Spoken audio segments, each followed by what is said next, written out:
I hooked up my scanner to the 2010 Duramax 3500, and it gave me two codes. It gave me the P2413, P0401, and it basically boils down to the EGR malfunction.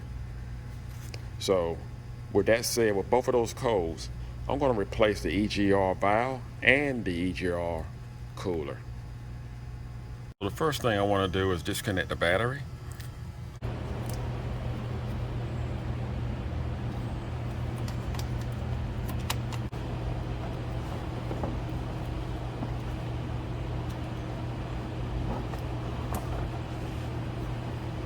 Take time to clean out a bucket to catch your antifreeze.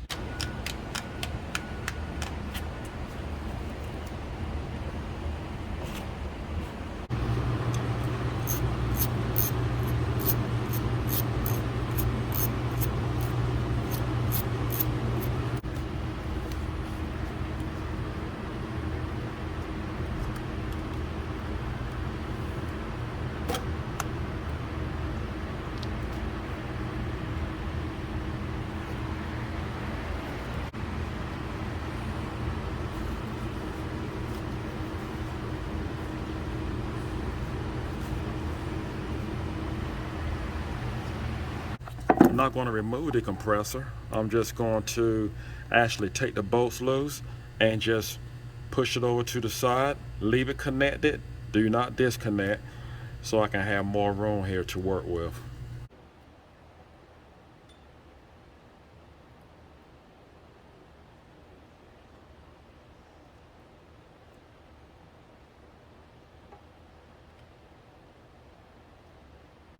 I removed the cooling line here. I removed it so I can have room to slide the EGR out while I pull out this whole unit. But there's a bracket here. You need to, if I can put a light on it, it has two bolts holding it, and there's a bracket right back here that I'm going to have to remove so I can get this unit out. And when I put it back, I'm going to have to put it back the same way that I took it out. I'm going to move the alternator over just a little bit, just so I can get to that one particular bolt that is holding the EGR cooler.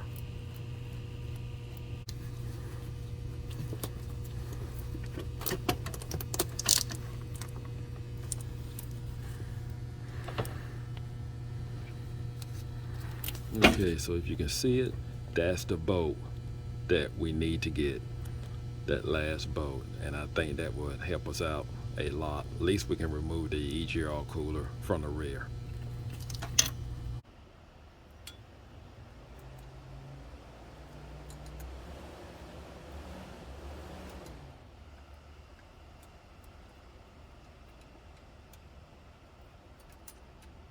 If you're working on a van, you're going to need to do is remove the doghouse, and you're going to need to remove the passenger seat. So I have a reduced power of 55 miles per hour.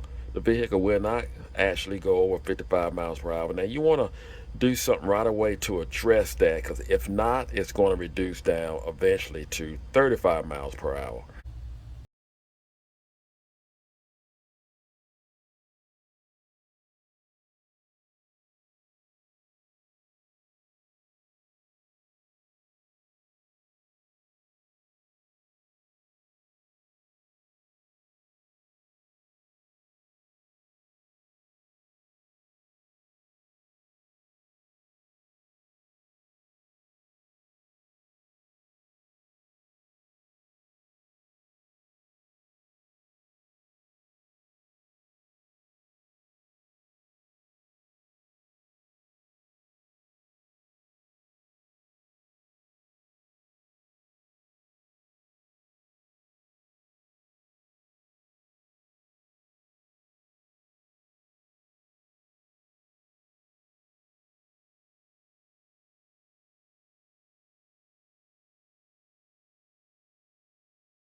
this is where we are so far. I have the EGR cooler just loose, ready to come out, but not quite ready. Then I'm going to have to disconnect it from the EGR valve, and I'm going to have to go through the front, take 2 bolts loose to disconnect the EGR cooler from the EGR valve.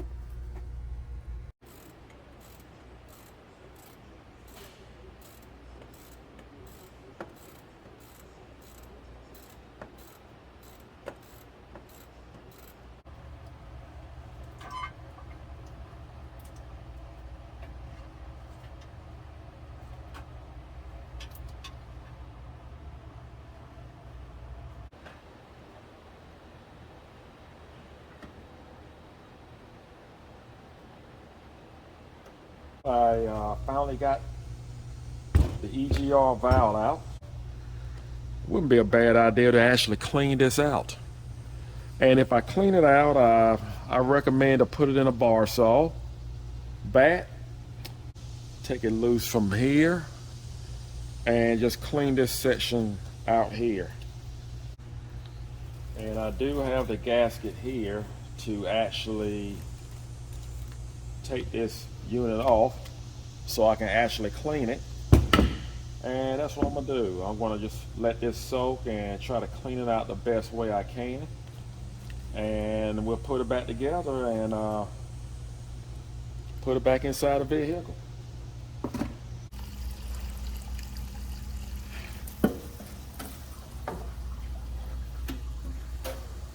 All right, we just let that soak. Unit soak overnight in the bar saw. It cleaned it up pretty good. So we're going to go ahead and put our new EGR valve on. And here's our old EGR valve. And this is one of the gaskets that you actually be using. Actually, it'll be 2 gaskets. You need 2 gaskets with this part number here. Yep. There it is. That's the way that gasket is. So we're going to put that on just like our old one. Go here. And this one goes in the opposite direction.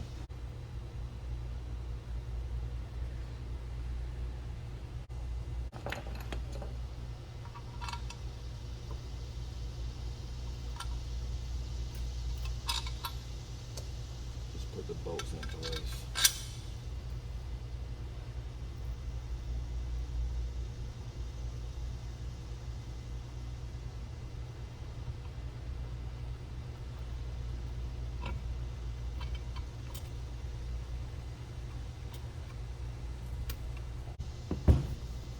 And if I'm not mistaken, it's on the back side, because once it's in there, we're not able to actually get to it. So it's going to be right here, because I don't think it was in the front,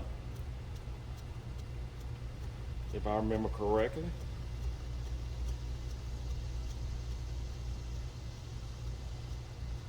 And we're not going to be able to get put the other bolt in, if I'm not mistaken, until we actually get inside the back inside the unit in the vehicle.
Finally got it in there. You know, this is the hardest part to the whole job.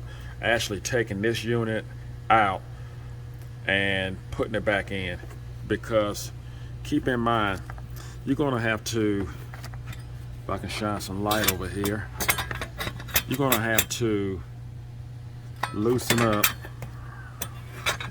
the fuel line here, and I think I had to loosen up number 2, but you're gonna have to loosen that line up to just get it out.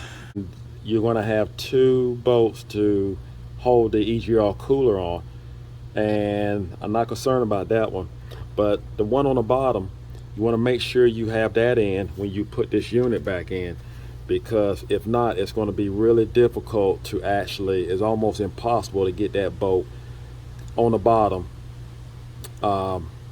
because these fuel lines will definitely be in the way, and you don't want to damage the fuel lines, and you don't want to break them, do anything like that. So, but you want to make sure you got that bottom bolt in when you put this whole unit back on. So I hope that's helpful. The EGR cooler is going to go right back here. As you can see, that's the bottom bolt. That was the bolt I was just talking about, and the top bolt will not be a problem getting back in to bolt the EGR cooler to the EGR valve.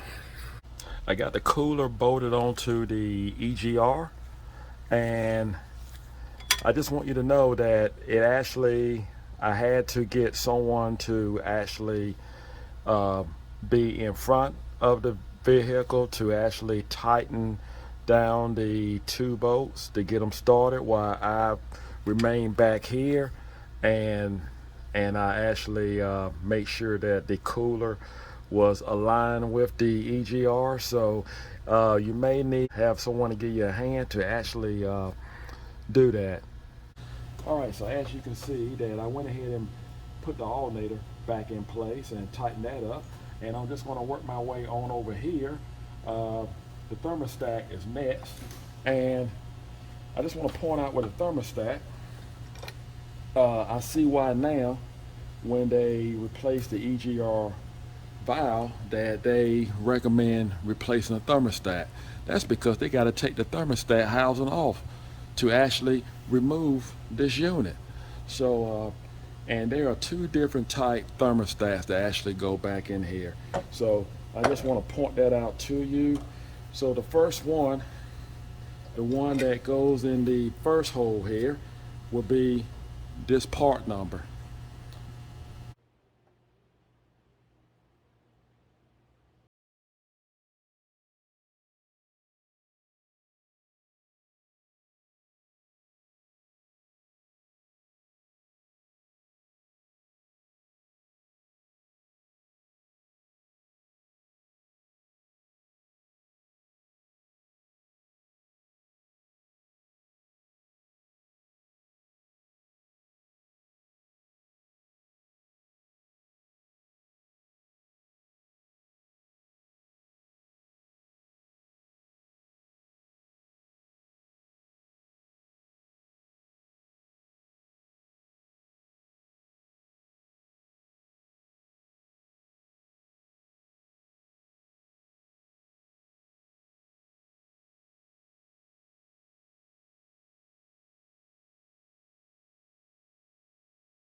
It's the O-ring for our tube that goes to the EGR.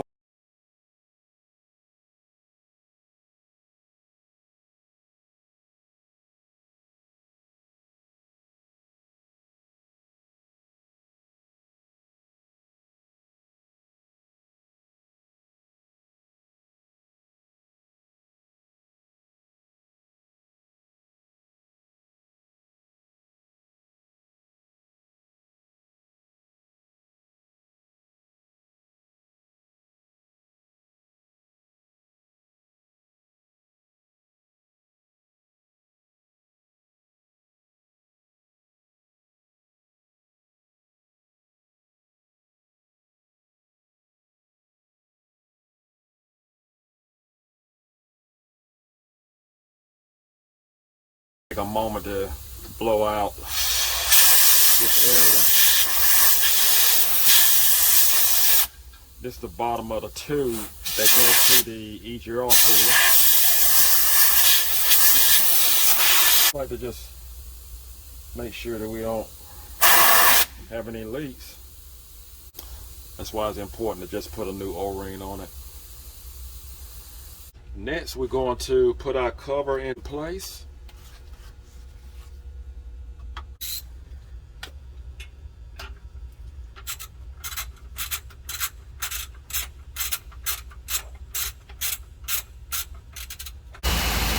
So now I'm going to do a regen.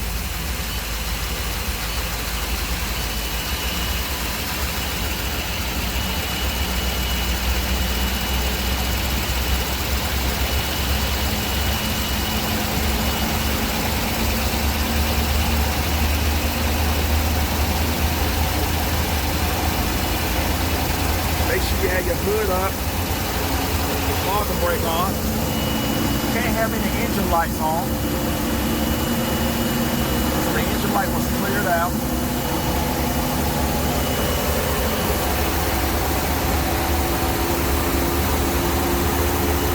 Make sure your wheels, chuck locks are in place. Not quite sure how long this will take.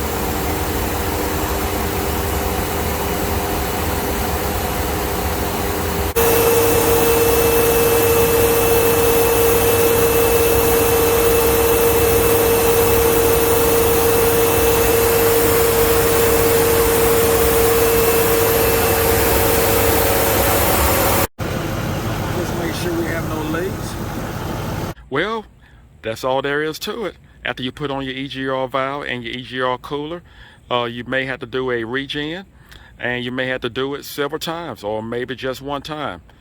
But I hope this video was helpful, and do not forget to subscribe and give it a thumbs up if you like it. Thank you for watching. We see you the next time.